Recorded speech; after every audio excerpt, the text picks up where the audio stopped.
Hello दोस्तों, तो उम्मीद करता हूँ आप सबकी प्रिपरेशन एकदम सॉलिड चल रही होगी। तो यार लास्ट वीडियो के बाद सबसे ज़्यादा जो कमेंट्स आए वो ये आए कि भैया बायोलॉजी के लिए बताइए कि क्या जो 320 प्लस का जो टारगेट हम लोग सोचते हैं बायोलॉजी में हम लोगों को स्कोर करना है, क्या ये पॉसिबल है? और अगर if it is possible so how, क्या क्या तरीका है, क्या क्या वे है जो हमें चीज़ों को फॉलो करना है कि ये चीज़ हम लोग अचीव कर पाएँ। ठीक है, पहले बता दूं यार, I am Unacademy biology educator. ठीक है, तो यार बच्चे काफ़ी स्टूडेंट हैं जो अन अकेडमी में मेरे से क्लासेस लेते हैं। ठीक है, सबके मन में यही होता था कि क्या भैया 320, पहला बात, बहुत इंपॉर्टेंट बात कर रहा हूँ। ठीक है, सब लोग यही कहते थे कि क्या 320 भैया हम लोग एनसीईआरटी पढ़ के ला सकते हैं, एनसीईआरटी पढ़ के ला सकते हैं, ये क्वेश्चन सबके माइंड में रहता था। ठीक है, तो अभी क्या हुआ, हाल ही में मैंने क्या करा, प्रीवियस ईयर क्वेश्चन स्टार्ट करे। ठीक है, प्रीवियस ईयर पूरा पूरा क्वेश्चन बायो पेपर सॉल्व कराना शुरू करा।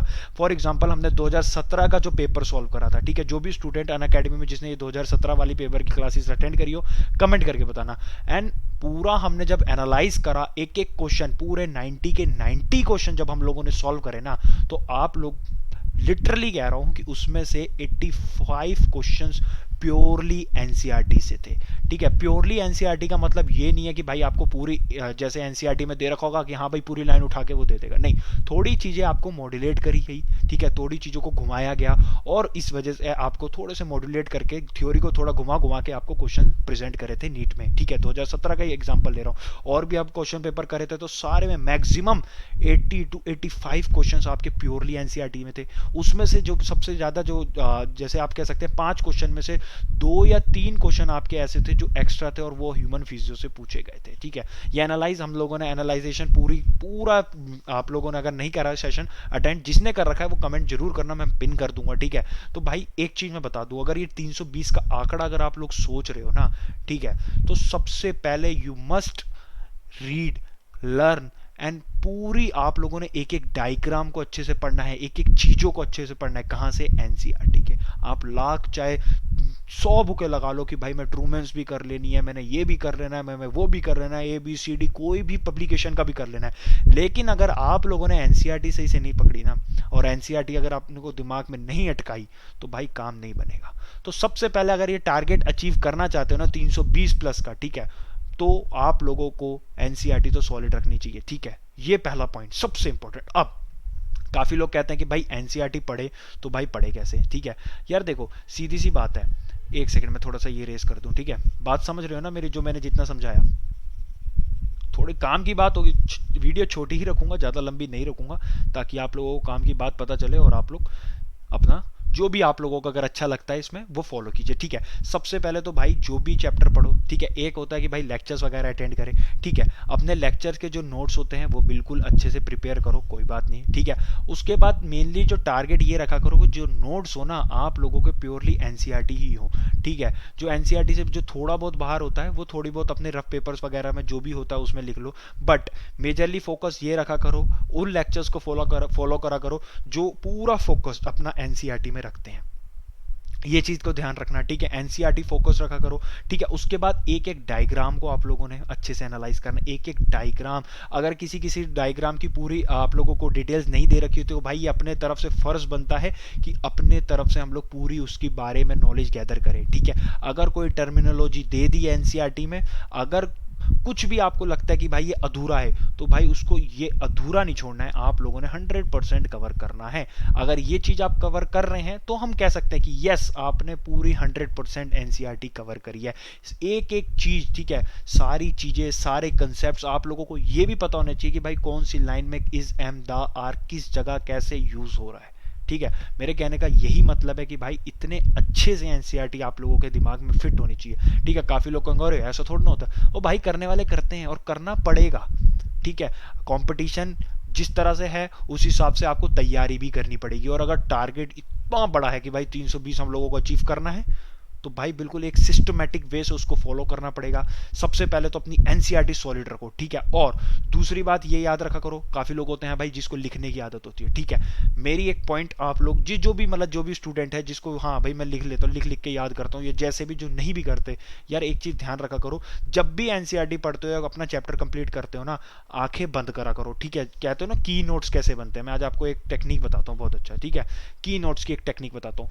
सिंपल क्या करो, पूरा चैप्टर पढ़ा, नोट्स से एनालाइज कर लिया, याद कर लिया, एनसीईआरटी पढ़ी, आंखें बंद करी, पूरा एनालाइज करते हुए फिर आप लोगों ने जो जो मेन मेन पॉइंट्स लग रहे हैं कि आपको हाँ ये मेन पॉइंट्स हैं, क्योंकि मेन पॉइंट्स तो आपको टिप्स में बिल्कुल जैसी लैंग्वेज है वैसे याद होने चाहिए, वो सारे मेन पॉइंट्स एक पेपर में उतार दो। ठीक है, इससे क्या होगा भाई, बिल्कुल क्विक रिवीजन में मदद करेगा। अभी भी जैसे हम लोगों को पता है 26 जुलाई को पेपर है ना, अभी भी काफी टाइम है। ठीक है, तो कितनी बार हम लोग रिवाइज कर पाएंगे। उसके बाद आप लोगों को ये पता चल जाएगा कि भाई पूरे चैप्टर का जो समरी है वो आपने खुद अपने हैंडमेड बनाई है। ठीक है, तो आगे चल के आप लोगों को और पढ़ने में भी आसानी होगी। ठीक है, और आप लोगों ने मेजर जो कंटेंट है वो लिखा होगा, वो भी आपके लिए हेल्पफुल रहेगा। ठीक है, तो अगर जिसको ये है कि भाई लिख लिख के याद होता है ना, वो इस चीज को जरूर फॉलो करना। और ठीक है, और जिसको लगता है कि हाँ मेरे पास सब कुछ कंप्लीट हो गया, मुझे और एनहेंसमेंट की जरूरत है, तो भाई जरूर इस चीज को फॉलो करना। ठीक है, ये चीजें तो आप लोगों ने कर ली। उसके बाद सबसे इंपॉर्टेंट बात जो मैं आपसे कहना चाह रहा हूं, प्रीवियस ईयर क्वेश्चन। अब लोग कहोगे यार प्रीवियस ईयर क्वेश्चन तो भैया हमें रट गए हैं, इतने तो हमने कर लिए। भाई प्रीवियस ईयर क्वेश्चन का मतलब ये थोड़ा ना कि सिर्फ नीट नीट के लगा लिए तो बात खत्म हो गई। ठीक है, नीट के साथ साथ जैसे पहले जो एग्जामिनेशन होते थे, लाइक AIPMT हो गया आपका, ठीक है, उसके बाद BHU हो गया, AMU हो गया, भाई इन सब के क्वेश्चंस भी आप लोगों को 100% लगाने हैं। और ये चाहे आप बायोलॉजी की बात करो, केमिस्ट्री की बात करो या फिजिक्स की बात करो, तीनों में ही। ठीक है, तो तीनों में ही लगाया करो। और जब क्वेश्चंस लगाते हो ना, एक चीज का बिल्कुल ध्यान रखा करो, अगर कोई MCQs दे रखा है, ठीक है, आपको जैसे 4 ऑप्शन दे रखे हैं, उसमें से अगर कोई भी ऑप्शन में, बहुत फायदे की बात कर रहा हूं, ऐसी बातें आपको लिटरली किसी ने नहीं बता रखी होगी, क्योंकि ये बहुत ही एनालाइज डाटा मैं आप लोगों को दे रहा हूं। ठीक है, काफी लोगों को फालतू लग रही होगी वीडियो, डिसलाइक कर देना, बट ये 5-10 मिनट इन्वेस्ट करके सुन लो बात को, बहुत फायदेमंद है। ठीक है, क्या कि भाई 4 ऑप्शन दे रखे हैं, जितने भी स्टूडेंट मेरे अनअकैडमी में पढ़ने आ रहे हैं उन सबका आप लोग इंप्रूवमेंट देखना, लिटरली उन पे वर्क करा है मैंने। ठीक है, उनको मैंने क्वेश्चंस करवाए हैं ऐसे, उनको मैंने चीजें सिखाई हैं, इंप्रूवमेंट वो खुद आप लोगों को, जब एग्जाम होगा तब पेपर होगा, रिजल्ट होगा, देन वी विल टेल। ठीक है, चलो अभी तो फिलहाल जो मैं आप लोगों से कह रहा हूँ वो बहुत इंपॉर्टेंट बात सुनो, 4 ऑप्शन है, बट अगर आपको लगता है कि यार ये 3 तो सुने हैं और ठीक है करेक्ट हो या ना हो वो मैटर नहीं कर रहा, बट अगर कोई चौथा ऑप्शन आपको लग रहा है कि भाई ये चीज तो थोड़ा सा बाहर से है, भाई उसके बारे में पूरी 100% नॉलेज ले लो। अगर वो नीट में आ रखा है, भाई कुछ पोर्शन ऐसे होते हैं जो आप लोगों के क्या कहते हैं नीट में आ रखे होते हैं, और उसमें कुछ ऑप्शंस में आप लोगों को एक नई टर्मिनोलॉजी इंट्रोड्यूस कर दी जाती है। मेजोरिटी ऑफ द चांसेस रहती हैं कि आने वाले साल में इस चीज को आपसे पूछ सकता है, तो उसके बारे में 100% नॉलेज कौन गैदर करेगा, आप लोग। समझ गए, फुल पैकेज समझ गए कि भाई एनसीईआरटी तो बिल्कुल फोकस्ड रखनी है अगर 320 का भी आंकड़ा करना है। और जो सबसे इंपॉर्टेंट बात है भाई, जितने भी प्रीवियस ईयर क्वेश्चन है सब दबा के लगा डालो। और अगर सब कुछ कंप्लीट हो गया है ना, सब कंप्लीट कर लिया है, तो भाई चुपचाप से अपना क्या कहते हैं डेली का एक चैप्टर रिवाइज करो। ठीक है, उसको रिवाइज करने का जितने हो सके उतने क्वेश्चंस लगाओ तीनों सब्जेक्ट्स में, क्योंकि अब ये टाइम है अपने आप को और एनहेंस करने का। एनहेंसमेंट सिर्फ थ्योरी पढ़ के नहीं आएगी, डिफरेंट तरह के कॉम्पिटिटिव लेवल के जो एग्जामिनेशंस होते थे उनके क्वेश्चन करने से आएगी। आपको पता तो चलेगा कि अगर एक एग्जामिनर है वो किस हद तक सोच सकता है, किस हद तक थ्योरी को मोड। आफ्टर ऑल बायोलॉजी में तो पूरा आप लोगों को थ्योरी है। ठीक है, उसके कुछ कंसेप्ट्स होते हैं जो आप लोगों को, ऐसा तो है नहीं कि पूरी बायोलॉजी रटने वाली है, उसमें बहुत सारी चीजें जगह मतलब ऐसा होता है कि आपको कंसेप्ट समझने पड़ते हैं। ठीक है, वो समझ में आ रहा है, बट उसके बाद जो टर्मिनोलॉजीज होती हैं, डेफिनेशन होती हैं, वो सब चीजें तो आपको बिल्कुल याद करनी है। ठीक है, समझना अलग बात होती है, पर उसको याद भी तो आप लोगों ने करना है। तो भाई अपना आराम से याद करो, और फिर जब क्वेश्चंस लगाओगे तो आप लोगों को ये पता चलेगा किस हद तक वो क्वेश्चन मॉड्यूलेट हो सकते हैं। ठीक है, बात समझ गए। अगर ये टारगेट अचीव करना है ना, तो ये बातें जरूर फॉलो करो। और भाई नहीं है तुम्हारे पास क्वेश्चंस ना, तो तुम यार क्या कर सकते हो, क्लासेस लगा लो, फ्री ऑफ कॉस्ट मैं क्लासेस देता हूं अनअकैडमी में। सिर्फ और सिर्फ 2020 के लिए डेडिकेटेड वो सेशन चलते हैं, जिसमें क्या कर रहा हूं मैं, सिर्फ और सिर्फ इतने जितने भी मेडिकल एग्जामिनेशन होते हैं सारे क्वेश्चंस कलेक्ट करके आप लोगों को करा रहा हूं। और अभी तक कम से कम 3 से 4 हजार क्वेश्चन हम लोगों ने कर लिए हैं बायोलॉजी में। ठीक है, कोई चार्ज नहीं लगता, फ्री ऑफ कॉस्ट क्लासेस चलती हैं 5 से 6 और 7 से 8। अगर आपका मन है, ठीक है, तो आप लोग आ सकते हैं, नहीं मन है तो भाई तब भी तो आपने क्वेश्चंस तो करने हैं, कहीं से अरेंज कीजिए, नेट में आप लोगों को मिल जाएंगे, जहां भी अवेलेबल हो आप लोग कीजिए, उसको लगाइए।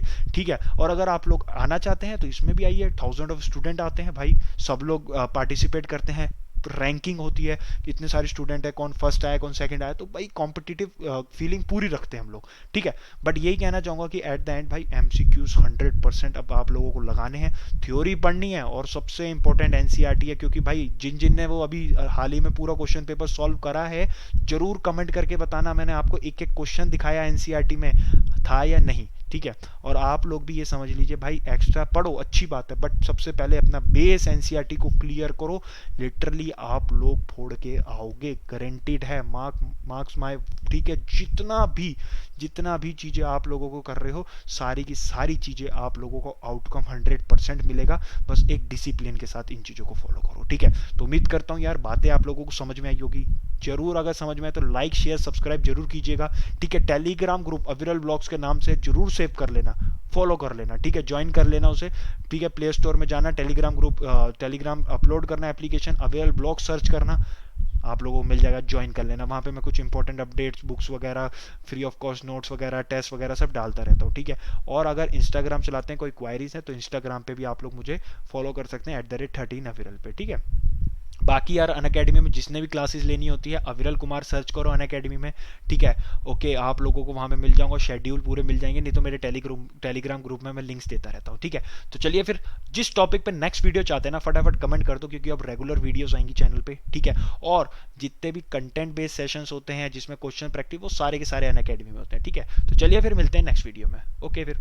और कोई भी यार किसी भी टॉपिक पे आप लोग नेक्स्ट वीडियो चाहते हैं तो प्लीज़ कमेंट कीजिए, ओके।